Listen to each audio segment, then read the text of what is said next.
And welcome to another episode of Gray Matter with Michael Krasny. Each week we bring you a live discussion, which includes your questions. And today's episode takes us into the fascinating world of photography. Our guest is Frederick Van Johnson, a professional photographer whose career includes award-winning work as a combat photojournalist and marketing positions with Yahoo, Apple, and Adobe.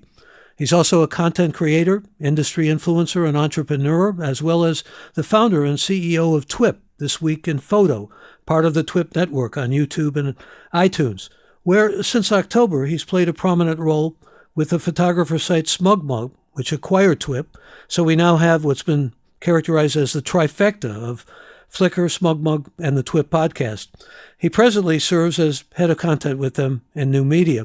And we remind you, speaking of new media, that Gray Matter with Michael Krasny is a growing community podcast, welcoming new members at graymatter.show, and that's gray with an E. And now, a warm welcome to this episode's special guest, Frederick Van Johnson. Thank you. Thank you. What an honor to be here. Thank you for having me. Well, it's an honor to have you. And also want to begin, actually, by talking a little bit with you about, well, what I have to note is the major transformations that have taken place in your world of photography. You think about the internet, of course, but also digital photography and smartphones. Everybody's a photographer now, and AI. And I hope we can talk about AI as well. But 3 billion photos uploaded every day. So why is it still a good career? Because you're bullish on that. You're pretty much a promoter of photography as a career. I am, yeah, but you know what, Michael, it changes over time, and just like any other career, things evolve and technology evolves, and photographers have to evolve as well. And I'm bullish on the career field of photography, though. As time moves forward, it feels like the word photographer is becoming more and more niche because creators, as I think they are being tasked to do more and more than just take photographs. It's more of a multimedia prospect these days, and it's getting more and more saturated in that direction. So I don't think the career of photography or photographer is going away, but it's certainly morphing into something I think more exciting. More exciting, why? More exciting because we have, well, I mean, if you rewind back into, I don't know, 20, 30 years ago, the distribution capability that photographers had just to get the work out was highly limited, and there were gatekeepers that would stop you from getting your work out in front of the masses. Today, of course, with the internet and social media, et cetera, those barriers have fallen. So now we have the ability to get our work out. So the onus is on the artist to create work and tell stories that want to be seen and heard.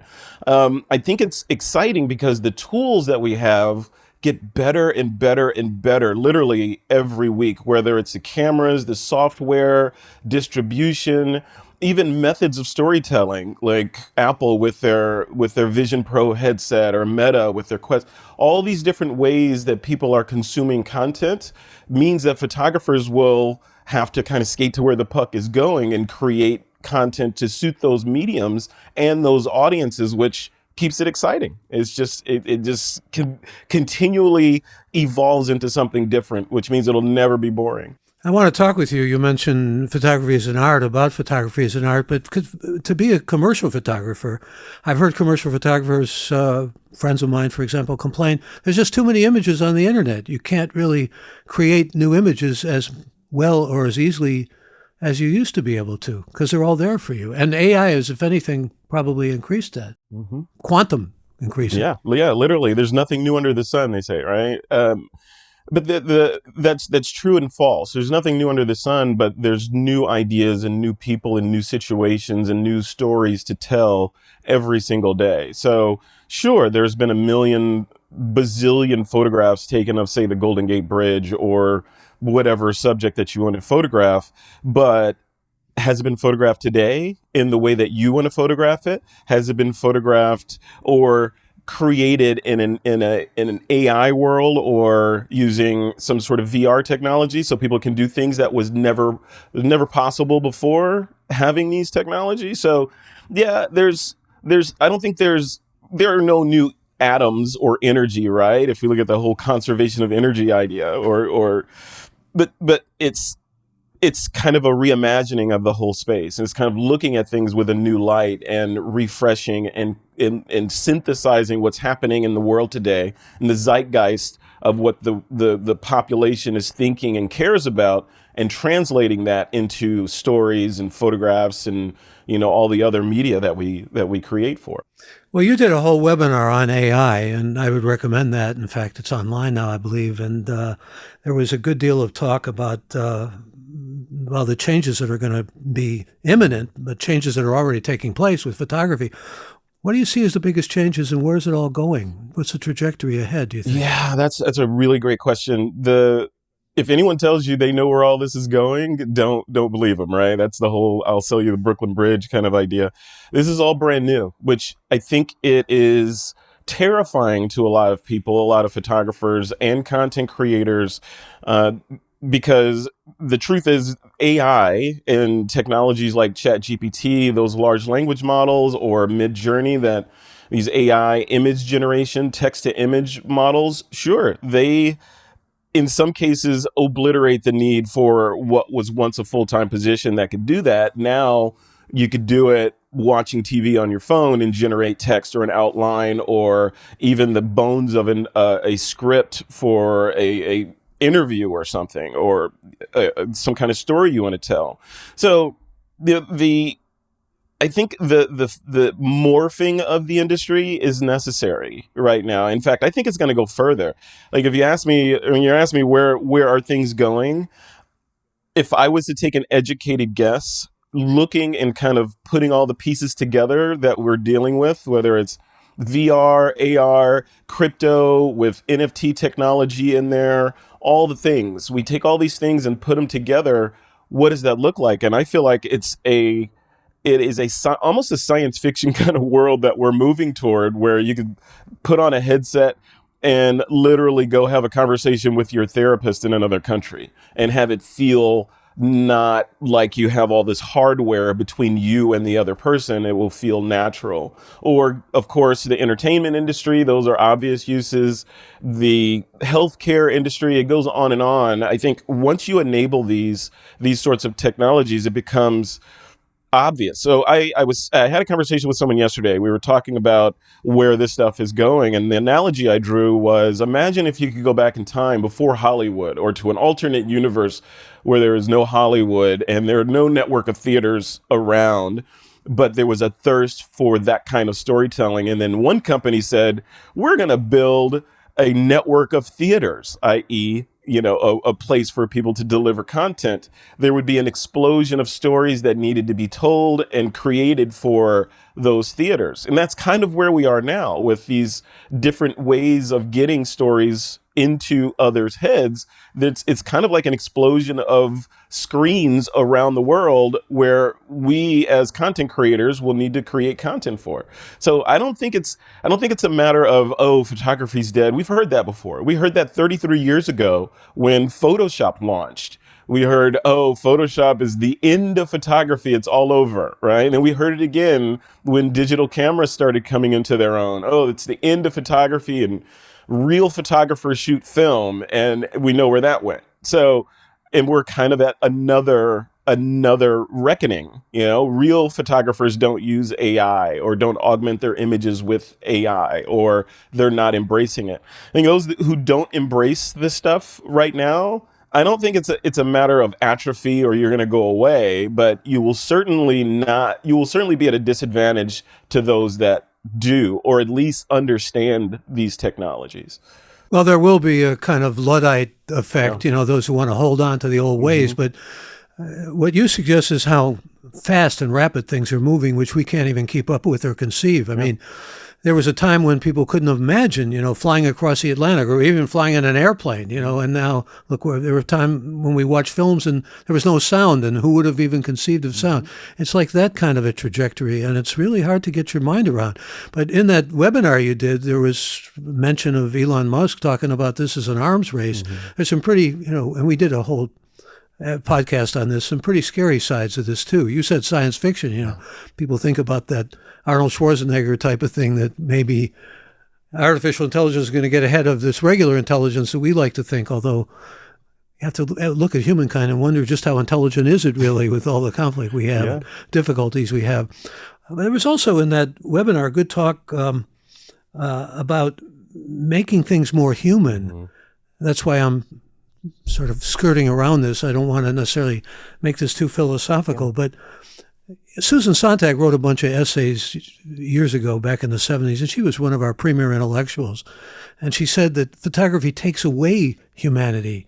It freezes images. She even uses sort of a semantic analysis where she talks about loading a camera and shooting a camera too much like a gun, but it takes away from mediating with reality the way an artist or a painter would do.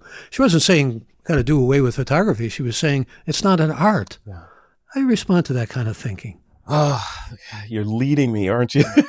So I respond to that with, it's interesting. So that story has always been told, right? I don't agree with it, but the story of this new thing is coming along and will destroy the old thing. This is a whole idea of zero sum game. I don't subscribe to that. I subscribe more to the idea of art is in a constant state of growth and evolution and change, just like we are as humans. We're constantly changing and learning new things and trying new things, and there are constant challenges that we have to solve for, positive and negative. So the idea that photography is taking away, or it is, like a gun, when you you take a photo, you're actually shooting.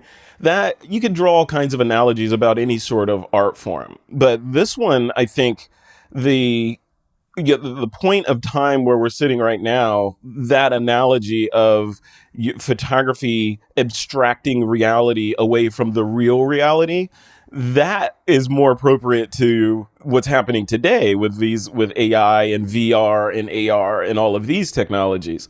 But even then, why not? Right? So and that may be ignorant, that may be naive, but on the other hand, what choice do we have? Like we start out in this conversation, where is it all going? No one knows where it's all going. You could arrange the tea leaves to point towards doom and destruction, or you could arrange the tea leaves to point towards a utopian future, and it's your choice, right? You could choose to believe we're moving into a Mad Max dystopian future modality, or you could say, okay, we're moving in towards a Star Trek.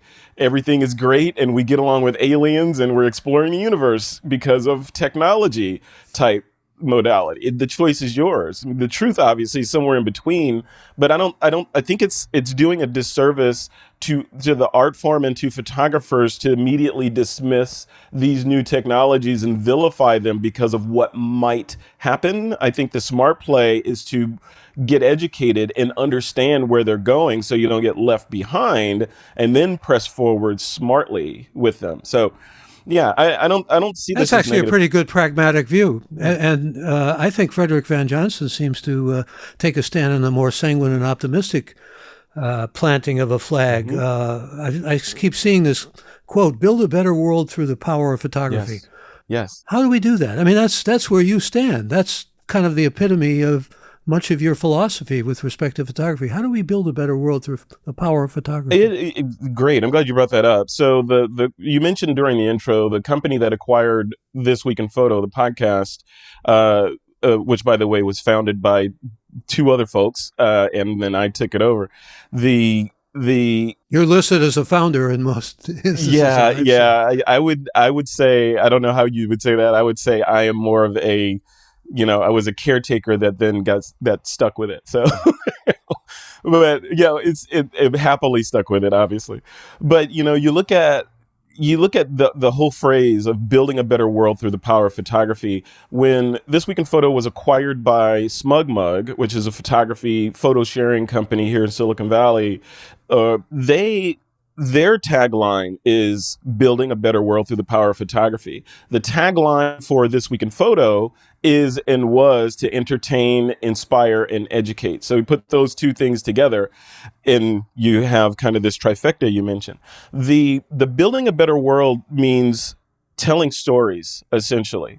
There's a ton of stories that need to be told, regardless regardless of the medium, and even saying through the power of photography, that might be slightly off point, right? Because it's not just photography. It is using the tools that are available to us today, one of which is the camera, to get the message of whatever you're passionate about out to a large group of people. You may want to get that message out through writing, but you may be dyslexic, or you have some other barrier that stops you from getting the ideas, these brilliant ideas in your head, out into other people's brains. These technologies help reduce those barriers. So now someone that's dyslexic can get their ideas into a certain, a app like ChatGPT and output what they were thinking, and then change it and publish it, and suddenly their ideas out there. So many forms of storytelling are impacted by what's happening. So writing, of course, in all of its flavors. Video is impacted, still photography and different permutations of still photography, like cinemagraphs and all that. All these things are being affected and pushed forward by this technology, and the better world comes from the barriers to the kid somewhere in Botswana or in Australia that couldn't get his or her ideas out. Now they can, which makes the world better. Can AI take over that kind of role, though? I mean, theoretically or conceivably, eclipse it, supplant it? Maybe. I mean, we talk about maybe, but I put a huge, giant, bold asterisk on that. And I say that because we look at humans as the bar, right? Humanity and our brains and the synapses that are firing at whatever gigahertz per second, this is the humanity is the final state of what things could and can be. The argument then becomes with these large language models that don't have let's call it the restrictions of a carbon-based life form that degrades over time and forgets things and has a limited capacity to learn and retain and all of these things. What if you remove those and you have these large language models where, hey, if you teach it French, it's going to know French forever. If you teach it calculus, it's going to know calculus forever. For 100 years, it's going to know it and be able to apply that situationally to what's going on. So I don't know. I think the argument is maybe it's an error to try to compare apples to oranges, i.e. humans and humanity to these tools that are AI. I don't think they're one and the same. One helps the other. Humans will always, in my mind, be what we're solving for. We're trying to make the world better for humans, for the things, and for future generations. It's all about that. That's what government's here for. That's what everything is here for. It's for the people, by the people, for the people. These AI come in as tools that can let us do those things better than ever before, better, stronger, faster than ever before, but not as a replacement. It's just a stronger tool. Kind of like I can't unscrew a bolt. I can't take a tire off of my car to change it because I got a flat with my bare hands. I need a tool to allow me to apply more torque to that, to get that screw out, to get that job done. The tool isn't taking my job, right? It's making my job easier and letting me get on to the business of getting to my destination. You should look at AI like that. It's a big wrench, right? Well, it's how we look at how we've looked at the internet. The internet is a tool, and it can be used or it can be abused. Got a lot of bad actors using him and abusing the internet, and probably the same will happen sword, right? with AI. It's going to happen. Yeah. Mm-hmm. Absolutely. Getting some questions for you, Frederick. Yeah. Let's start with one, and these are people who are clearly familiar with your work, I think, by the nature of the questions. Juan in Mexico City says, in the history of photography, which picture do you wish you had taken and why? Oh, great question. My roots in the United States Air Force are in photojournalism. So at my sort of core DNA level, I would call myself, or I aspirationally call myself a photojournalist, right? So to that end, God, yeah, you put me on the spot. The photo, I think it was by James Noctway, and it was the photo in Tiananmen Square of the person guy in front of the tank. in front Standing of in the front of a tank. tank, yeah. That photo, whenever someone asks me that particular question, that photo is the one that pops into mind, because it illustrates the power of photography to change minds with a single click, right? And now that was obviously taken way back in the day on film, right? So a single frame of film was able to change lives, save lives, change the entire course of history from a single frame of film. And now, we have an embarrassment of ways to distribute our knowledge and ideas and expose different topics that need exposure. So that one, I think that's the photo I would pick to put a cap on that. Yeah, I was thinking about photos that changed the world, actually, and you could cite many of them. I was involved in protests against the war in Vietnam, and I think about that Hmm. child running from napalm. Such Hmm. a vivid image. Or you think about the Viet Cong shooting a Vietnamese person, just frozen in the image of that, holding a gun out and shooting him, or a monk setting himself on fire. All those kinds of things had a lot to do with, I think, changing the nature of the war, along with a number of other historical factors. But Yes. you think about famous photographs, you also think about things that were the good fortune of the photographer to be there at the time, just the serendipity Hmm. or the luck of that. But you also Yeah. think about things that that are happening. The shot you're talking about, shots off of film, the shots off of NASA. The Hmm. creation shots, which came from Hubble originally, for example, out there. Or Yeah. you think about Einstein with his tongue out, or Marilyn Monroe with her dress coming up, or just those kinds of things that seem to happen within the moment. United plane flying over at 9/11, those buildings. I mean, they That's stay right. with us and they just frame our lives. Yeah, they are Here, bookmarks. They are bookmarks in the timeline of history and our lives. That's what photographs, in essence, are. well said. Here's Mark from Central Coast, North Southwest Australia. He says, there's a question about legacy, about the big why in your work life and even possibly in your personal life. Hmm. I'm trying to interpret that question, Mark. Forgive me. Thank you for the question. But what's the big why in your life? Legacy or big Uh, why?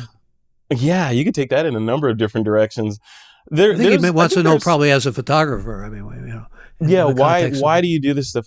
I think people that are content creators, right, which is what I consider myself, a content creator, marketer. Even now we're creating content.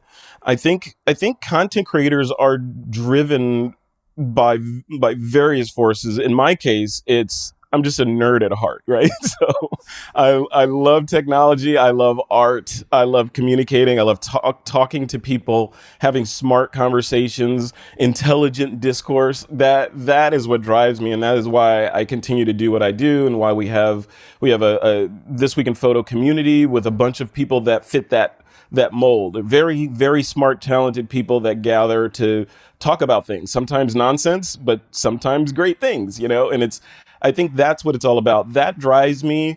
And I turn into a 13-year-old boy when Apple is releasing new hardware, right? The night before, I'm nervous, like, what is this going to be? It's going to be some cool thing it's going to change the world. Like the night before the Apple Vision Pro headset got launched, and there were rumors that this is what Apple was doing.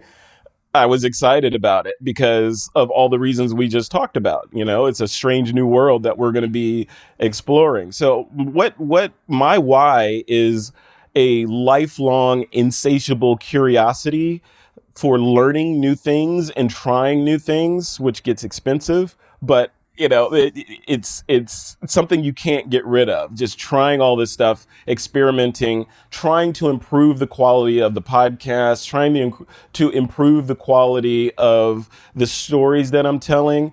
The net effect of all of that, the why that surrounds all of that, for me at least, is family. So if I can create the perfect sort of cold fusion happiness engine where I'm being fulfilled by doing the things that I love, and it happens to generate excess income that we can then survive on and thrive on, then everyone's happy at the end of the day. So that's my why. As long as I can keep doing what I want to do and keeping people that I care about happy at the same time, what else is there? Well, that's a very thoughtful response. Again, I thank Mark for the question because it's Sure. really a good question. When I was active, not only doing a radio program every day, but also being a professor and teaching and writing books and so forth, people would say, "How do you do it?" And I said, "That's not the question. The real question is why." And Mm. you just grappled with it very well Yeah. in terms of Yeah. motivation. Here's James from San Diego. You were talking about Apple, and he wants to know what lessons did you learn from your time at Apple that have been invaluable to your professional growth and development? Great question. My time at Apple, like many of my friends that were at Apple and are at Apple, has cursed me for the rest of my life with perfectionism. Or the relentless pursuit, sometimes the incorrect pursuit, but the pursuit of perfection, sometimes to the degree of short circuiting things that I need to get done because it has to be right. Oh, it's never right. It's always good enough and ship it. My time at Apple taught me the importance of attention to detail. I'll Was tell you that the that. Apple So culture, more or less? I mean, when did it I have was there, anything to do with Jobs? Was Jobs there when you were there? he was, yeah, he was there when I was there. I met him several times. Through my boss reported to Steve Jobs, so I was once removed from his level, of course. But the Steve Jobs quotient was lore in the company in a lot of ways. Like, oh, don't get Steve mad, or don't get in the elevator with Steve Jobs because if you say the wrong thing, he'll fire you. Which I never experienced anything like that. I was in the elevator. Our schedules were sometimes overlap, and I was in the elevator with him many times. Always a nice guy, right? I never had any problems with that. The indelible mark that Apple left on me to this day is attention to detail, perfectionism, or the striving for perfectionism, trying to get it right, trying to make it correct for whoever the target audience is. And that could be a script for a podcast intro. It could be editing video. It could be the set that I'm sitting on right now in my home office. All the things kind of work together. And I feel that influence all the time. And I'm happy for that influence. And I say the Apple influence on me plus the United States Air Force influence on me kind of pointed my career in the direction to where it is and made me the person I am today, good or bad. Some people may say that's you're too detailed or anal retentive or something, but I embrace that. Perfectionism is something to look to attain. I just have a couple of quick job stories. When I met him, the first time I met him, he Yeah. said, "You're supposed to be on my dashboard," because he was listening to me on the radio, which was nice to hear. It was a good line. Yeah. It was a memorable line. Hmm. But someone recently who I know did a book about Larry Ellison, and they were close friends. Hmm. And they were asked a question, if you could be anybody in history, who would it be and who do you most admire in history? And Ellison said, this is very revealing, Napoleon. But Jobs said Gandhi. I mean, Yeah. and it's like a little Rorschach for each of them in a way and so forth. What about you were covering combat for the Air Force? What were you doing in I was terms of your yeah. And- In the Air Force, I started as a photographer, and which is sort of entry level to the career field in the United States Air Force branch of the armed forces. So I went in as just a regular base level photographer, and the base level photographer's job is to support the military installation or the base that you're assigned to. Military bases are very much like self-contained small cities with all of the things and problems that a small city would have, whether it's law enforcement related, hospital related for forensic photography type tasks, portraiture, aircraft, air to air, all that stuff. So my group did all of those things at the base level. Then you move up to the photojournalist level, where presumably now you can deploy and go to different areas and take photos and send them back to base level photographers to process and print them and hand them to the requesters. So that was the overall flow of what I did. I tell you, that was the I personally, I know I'm going to make some people angry, but personally, I think the Air Force is the best branch of the military to work for, especially as a photographer. So yeah, it was a great time. But you were described as and commended as a combat photojournalist. Where was combat? Where were you? Yeah, I never saw combat. I never went into combat. My title was combat photojournalist because I was ready, combat ready, and air qualified, meaning I wore a jumpsuit with wings and my name on it, all of the things, but I never rotated into the Gulf War. I was in during the Gulf War. So I never rotated into the Gulf War. I was stationed at a base in Tokyo called Yokota Air Base. And part of the team's mission was to support whoever got deployed to the field. There'd be a home team and then the away team. And, one would support the other. I was on the home team support side of the equation. Let me go to some more questions. A lot of questions for Sure. you. This is from David in Seattle, who wants to know, do you concentrate on taking photos or making a photo after it was taken? Oh, really good. Yeah.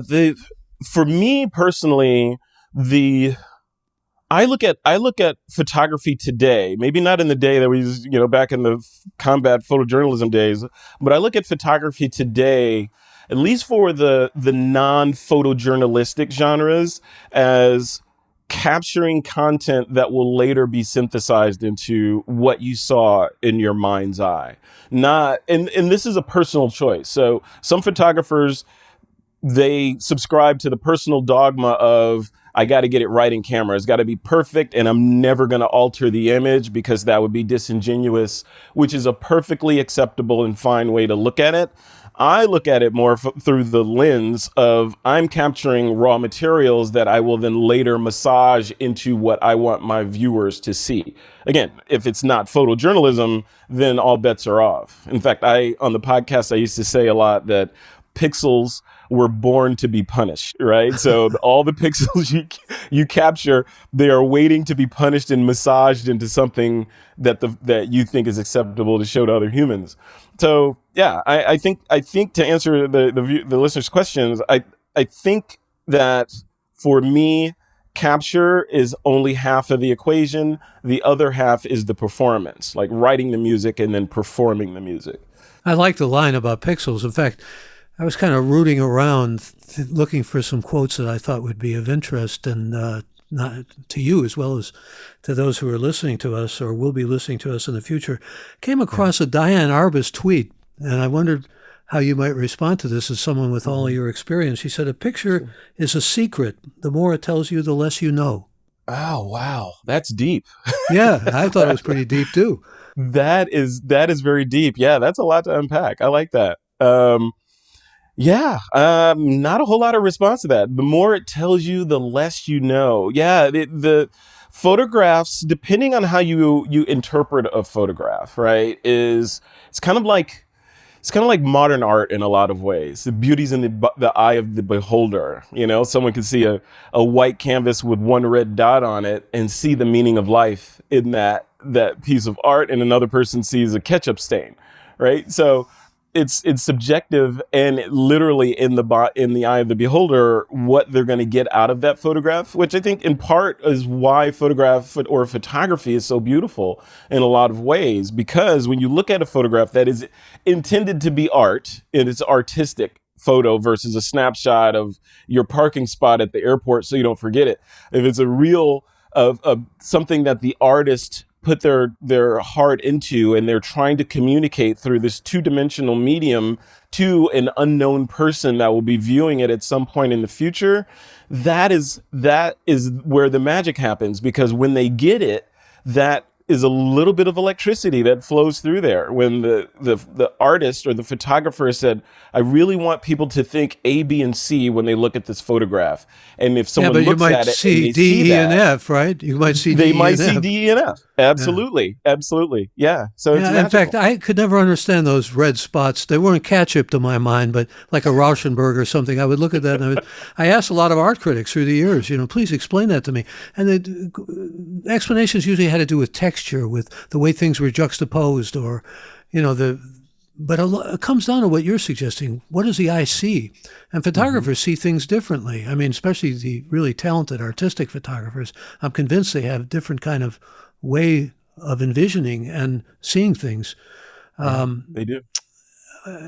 this is Reed from up in Santa Rosa, says, have you ever taken a wonderful photo when you thought you were photographing something other than your intended subject? Oh, wow. Yes. I think the one instance that comes to mind is when I was doing a photograph of a portrait, actually, of two little girls and their mom, right? So we're doing the photograph. It was all three of them together. We're doing the lighting and sort of figuring it all out. And then the mom had to step away and take a call. So I was like, okay, let's continue shooting. Let's do some shots. You guys play around, blah, blah, blah, blah. And I ended up with some of the best shots of those two kids that I think that they had taken to date, because it was these two little kids that were interacting with each other, waiting on mom to finish her call, and some of the candid moments that came out of that, because it was first of all it was candid, right? Because we're in this kind of waiting period, and I'm just taking pictures of them while we're waiting for mom, and it was lit properly, right? So we're using studio lighting. I think I had some sort of fancy lighting I was experimenting with at the time, but all that sort of came together, and you bring that into the computer, and it was like, wow, okay, how do I repeat that? Lightning struck. Can I do that again? So yeah, and those are kind of the exciting things about this art form, is there is a lot of that serendipity that pops up from time to time. No matter how much you know and how proficient you are at doing this stuff, we're always surprised. Yeah, I was, in fact, just a quick story. I've been working on a book on interviewing, and it has a similar kind of dynamic, or can. I mean, especially if it's lively, and have the good fortune of having smart and thoughtful guests like I have this morning with you. But I was interviewing an actor by the name of Billy D. Williams. You've been talking about Star Wars, and he Lando. certainly, that's right. He was here. He was in San Francisco for something called Black Expo, and he was clearly very reticent. It was like pulling teeth. I couldn't get him to talk. And I said, I have to ask you, something bothering you? Something on your mind? And he said, it sounded like Camus' The Stranger. He said, my mother just died recently. He said, but I'm here to support Black Expo. And I thought, I hadn't planned on this. I said, tell me about your mother. And suddenly the interview took a whole different turn. He wanted to talk about it. He was in mourning. He was really grieving. Yeah.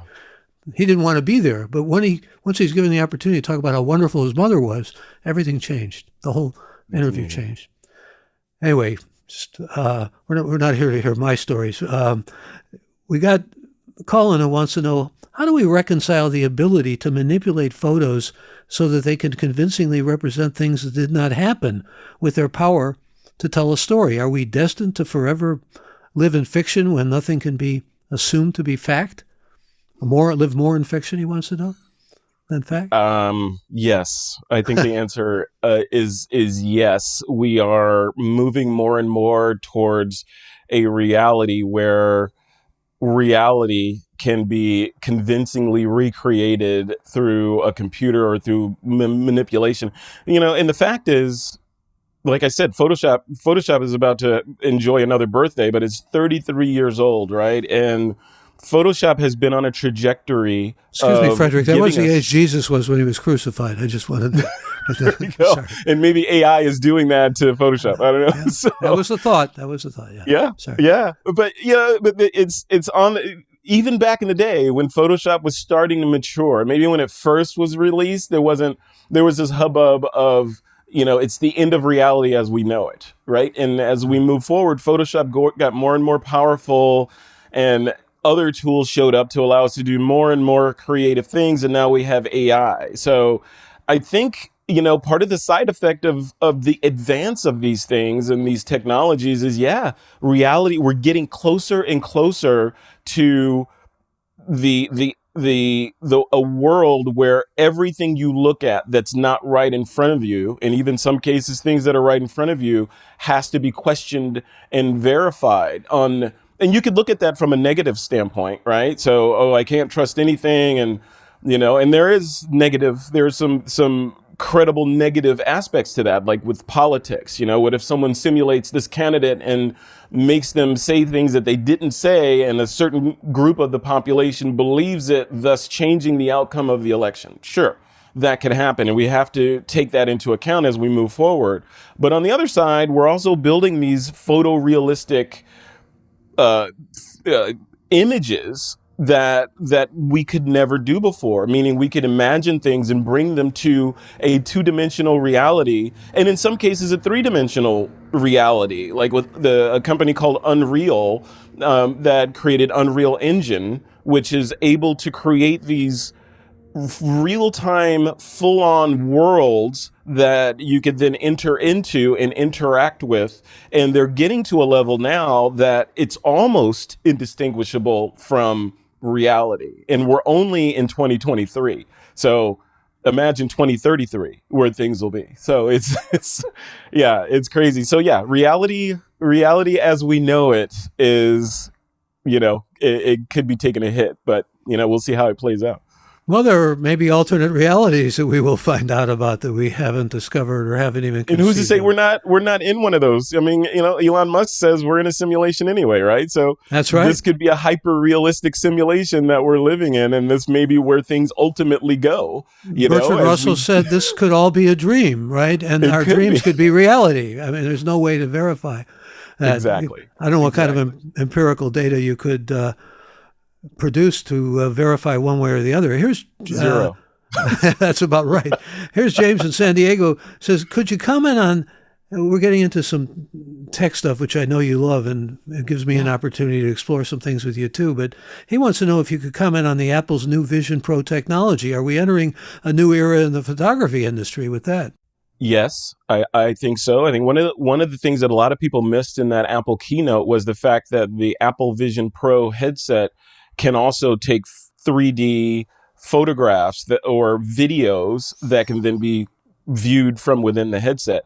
I don't think professional photographers are going to be running around with a Vision Pro headset on creating content, but I do see that a $3 trillion company like Apple can extrapolate where things are going and almost build their own reality. So they can release this Apple Vision Pro headset, right, and put some rudimentary ability within the headset to take images, sign deals with Disney and other studios to create content for these, and then build tools for professionals and organizations to create those worlds and create content that then can be shown within these headsets, which I'm going to imagine cheaper versions of which will be somewhat ubiquitous in the future.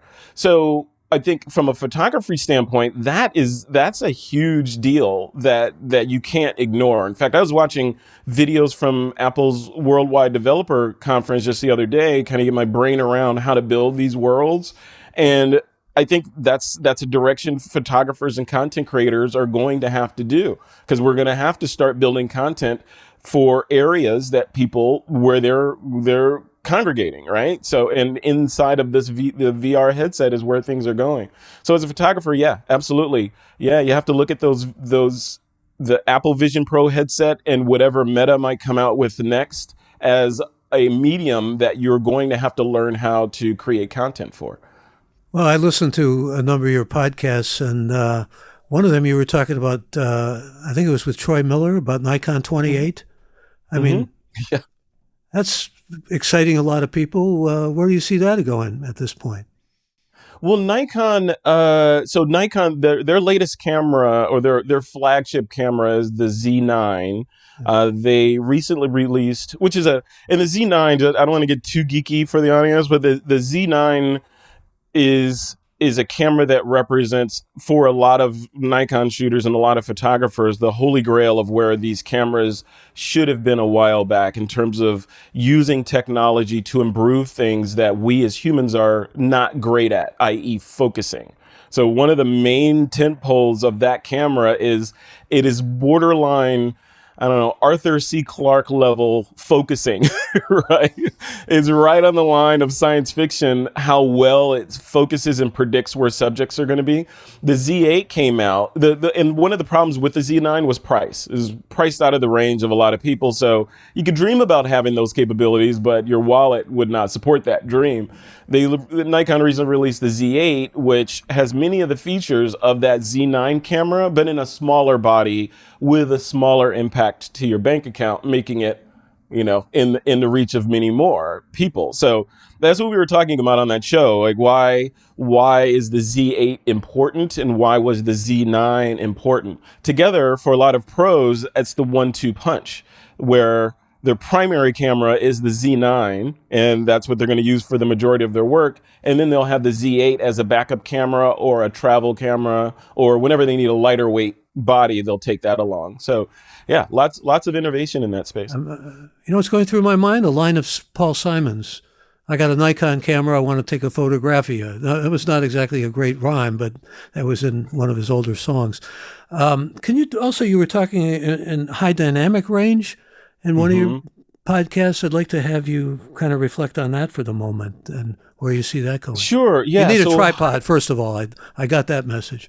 Or you should have one. It depends. So high dynamic, just to define what high dynamic range or HDR photography is, it is basically what it started as was an attempt to allow cameras to capture the real world as we see it with our eyes. Where if you look at, and I'm in a room now with windows to my right here. If I look at that window, I can see what's outside instantly, even though it's California and it's midday, it's bright out there, right? I can look out there and I see it just like it's supposed, it's not overexposed or incorrect. I can see it the way that it's supposed to be seen, right?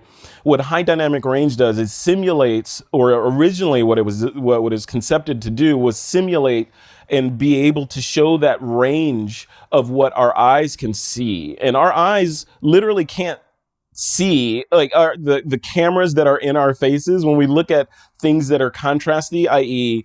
a contrast between light and dark. When we look at those, our eyes and our brains are working together to make that image look correct and help us perceive it. Cameras don't have the benefit of that brain to make on the fly corrections when I look over, to the right at that window versus when I look to the left down the hallway that's dark. I can see detail in both. HDR lets us pull all that range in. And what photographers are doing, or have started doing several years ago, was using that technique to do all sorts of creative things as well. Because it turns out you can now boost colors and you can do all sort of fantastical looking things with the image when you have that much data available to you when you're sitting in front of the computer.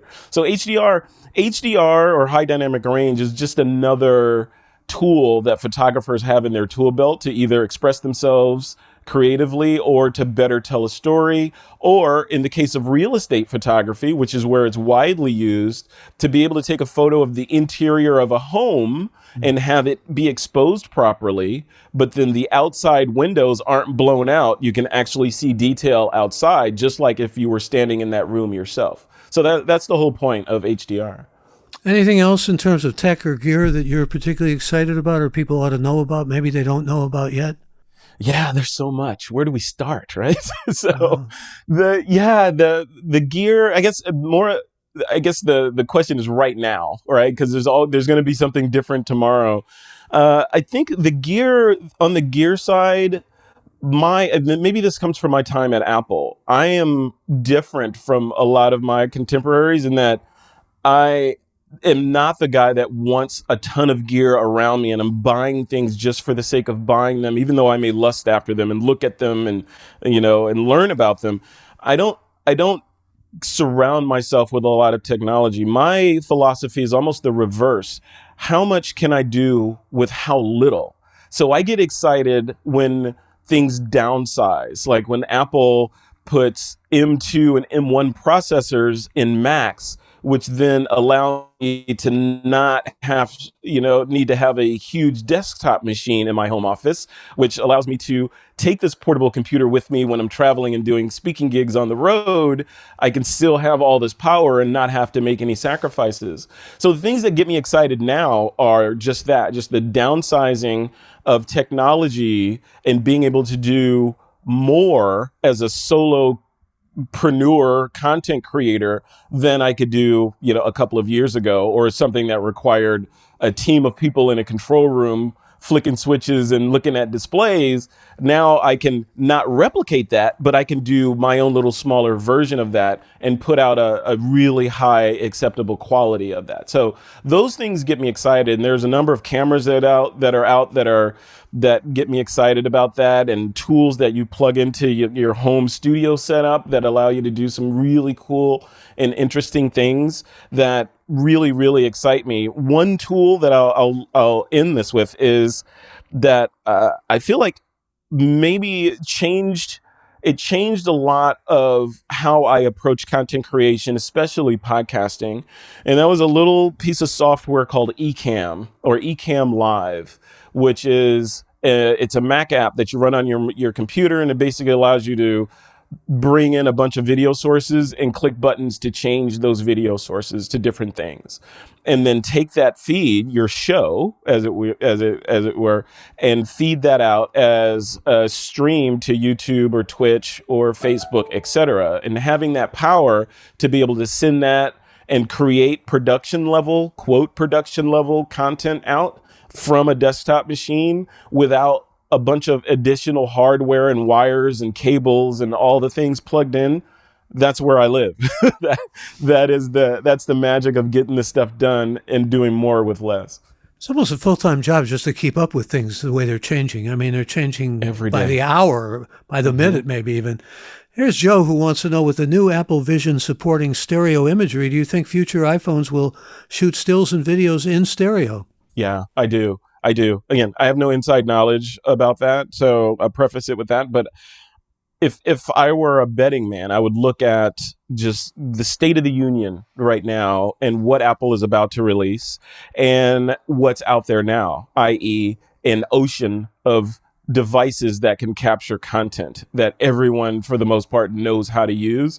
So, of course, I would lean into that network of devices as the de facto content creation device for these new headsets in that world. But I also think that would be the default. So sure, I can create content and view it in my Apple Vision Pro headset, but professional photographers and organizations will hopefully have a pro level set of tools that they will be able to use and create content.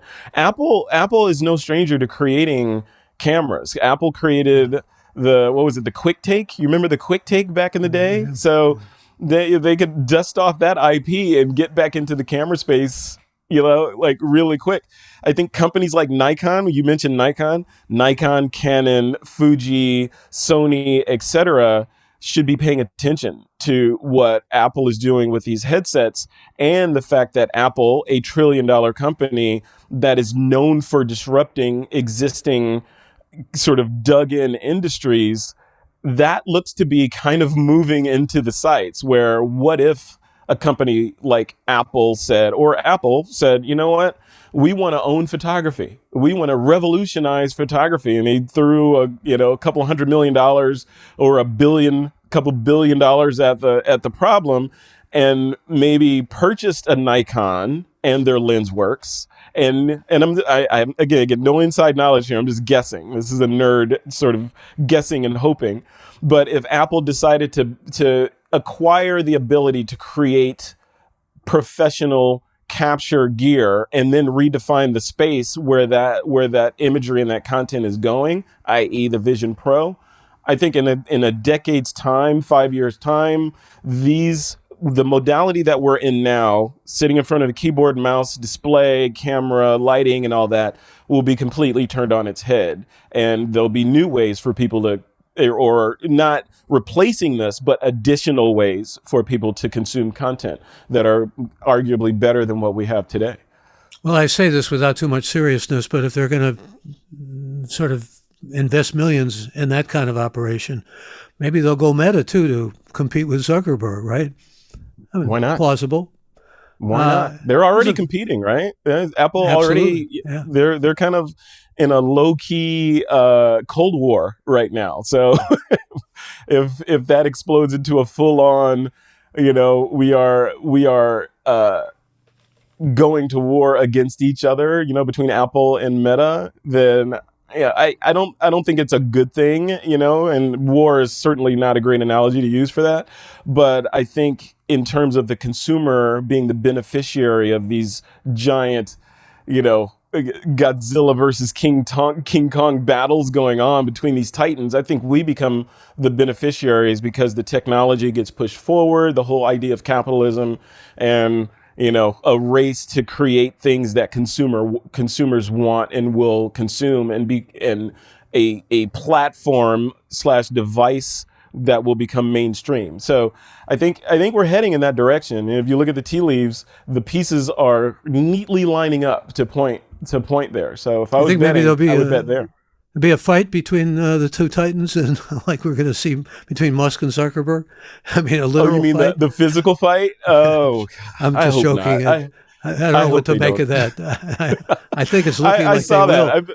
I've been following that. I don't know. Yeah, I hope they don't. There's it's entertainment value, to it, and shock value to it. And look at these billionaires that are wrestling, but I think so much other stuff to do and so many other things going on, good and bad, in the world, that kind of thing just feels like a waste of time and a waste of effort. I'd rather have them compete on things that will benefit me, the consumer, where, hey, let's see who's the first to build this thing, or let's see who's the first person to build an outpost on the moon, or something No, I'm like with that. you, but they want to fight for charity. That's what they're claiming at this point. They don't need the bucks, obviously, but we'll have to wait They're and see true. how that all turns out. They're made It's of what some money. people Just call give the money to charity. toxic masculinity. Yeah, no, that's a good idea. Just give the money to charity. Just You give the don't have money to to fight charity. for it. No, But it would be one of the biggest pay-per-views of all time, I think. it would. It Alas, would. a And good I'll watch question. it. So. Yeah, you'll pay for it. Here's Lynn, who wants to know, what was your first camera? This is kind of a fun question. Oh wow, my first camera. Well, let's say my very first camera was a Polaroid SX70. You remember those? Yeah, I had Yeah. my dad gave me a Polaroid SX70 and a bunch of Polaroid film. So that was my first camera, and that was before I knew that that this space was someplace I wanted to live in. My Polaroids weren't first cheap either. Your dad gave you a pretty They nice weren't. gift. Yeah. I mean, They weren't. Yeah, and it was a nice one. And my first professional camera was one that was issued to me when I was in the Air Force, and that was a Nikon F3. Nikon F3. I missed that camera. It was like with a big lens on it. It felt like Thor's hammer. It was it was substantial, let's say. I like Thor's hammer. I think I had a Kodak, but then they had those little brownie cameras too. Yeah. Those were Uh-huh. affordable. Now here's Tommy from St. Paul, who says, "What is your focus or direction to capture the moment capture at the moment?" Is the way he phrases it.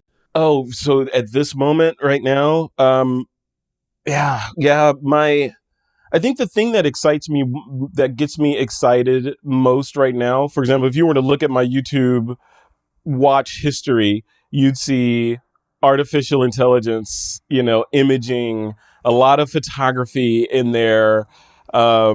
If you had looked at it last year, or, and yeah, I guess it was last year. If you had looked at it last year, there would have been a lot of searching on trying to understand crypto and NFT in that space. And if you had looked at it a year before that, it would have been a lot of trying to understand the metaverse and what's happening there, and how can photographers leverage this metaverse thing that Zuckerberg is building. So it changes, and this, like I said, right now it's AI. Next year, it'll likely be VR and AR with Apple in the headset when that thing is released. Year after that, who knows?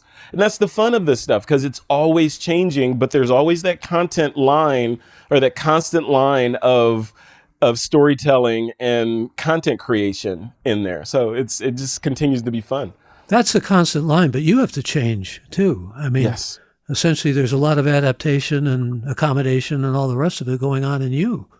hmm Yeah, that's the lifelong learner piece of it, and it's not work for me. A lot of people say, "Oh, I have to learn how to use Final Cut Pro because I have to edit this video. I have to learn how to use Adobe After Effects because I have to do this thing, and it's drudgery for me. I don't know if it's a dysfunction in my own mind, but that kind of stuff is fun for me. I get excited about learning a new skill that's going to allow me to do different things, and because we have services like YouTube, etc., that make learning easier than it was when we were kids. Right? There was, back in the day, it was, Ma, can you take me to the library? You know, and you go to the library and hang out there. And I would hang out in the how-to book section all the time and learn how to do new things.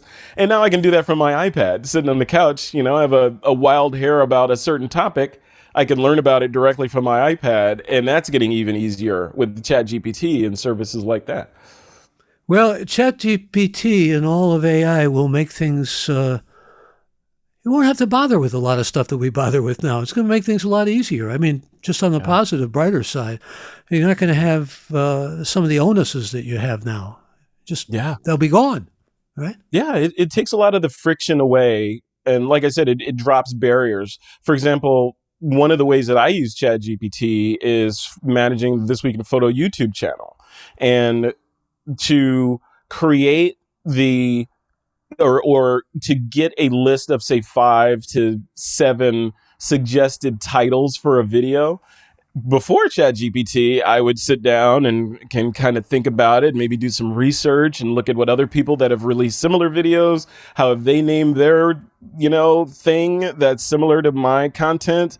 I would do all those things, and then I would research keywords, what keywords to put in there, and what clever description can I write for this thing? All those things I would sit down and do, which would take a significant amount of time, especially if you have a sort of a block at the moment. ChatGPT, I can go in and say, okay, I just did a video with this person or about this topic. We discussed A, B, and C. Give me 5 SEO friendly or even clickbaity titles for this video, and it will generate them. And then I could say, okay, now create a short description of that video, and it'll write that out. And then the last thing I would do is like, okay, now generate 20 keywords for YouTube that I can use for this video. And by the way, create that list in a comma separated format so that I can just copy and paste them in the YouTube. Done. I can do all that in 10 minutes and get it done versus hours, and probably in a lot of ways better than what I could have done on my own. So yeah, ChatGPT allows me to do that stuff, which allows me to get out of that mode of doing that kind of drudgery, which I consider that piece of content creation drudgery, and get back to the kind of stuff that I like doing, or get back to my family, or get outside, or do whatever. So it is freeing in that way. Well, it's been delightful spending time with you. Your excitement, your knowledge, your optimism, and your passion have all come across. And thank you so much for being a part of our podcast. My pleasure. Thanks again for having me. It's been a blast. And many thanks to all of you who were with us for this Gray Matter with Michael Krasny episode, or will be hearing it in the future. A reminder, if you haven't done so, join our unique and growing community, a weekly podcast, simply by going to graymatter.show. That's Gray with an E. Special thanks to the Gray Matter with Michael Krasny team, Alex, Shannon, Colin, Chad, Kevin, and Jeff, who is aboard now. And our thanks again to today's special guest, Frederick Van Johnson. I'm Michael Krasny. Bandwidth for Gray Matter is provided by CacheFly at CacheFly.com.